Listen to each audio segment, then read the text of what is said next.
Hello guys, for today's vlog, andito po ako sa may Walmart garden shop. Ito po yung garden dito sa may Walmart is seasonal.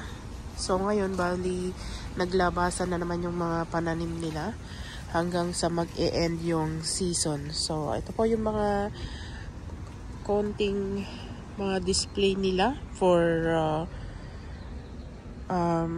sa ngayon is ang North Van na to is located dito po sa North Vancouver. Ayan. Yan po yung mga selection ng mga tanim nila or mga ayan yung mga plants. $13 daw yun. Yung nasa ibaba. Ayan yung mga strawberries. Gooseberry. Ayan. Gooseberry. Rhubarb. Yan. Yan po yung mga pananim dito. Oh, meron na rin mga gulay. Oh, may na siya dito, tomato. May tomatoes na sila. Guys, 3 for 10. Kung isa is 3.74 each. Pero kung bibili ka ng tatlo, 10. So, ayan. Ito, meron na rin malalaki. Yan, malapit na yan na mamumulaklak. Pag gusto mo ng instant.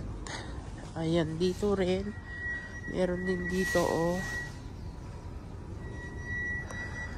Ayan. $14 daw. Ayan, peony na, oh. Peony na peach ang kulay. Ganda. May mga lilac. Yan, may mga lilac sila. May mga clematis. At dito naman parang gusto kong bumili nito, oh. Yung ito. Ano ba tawag nito ulit? Hostas. Pero depende yan sa sa bulaklak. Kung ano ang bulaklak niya.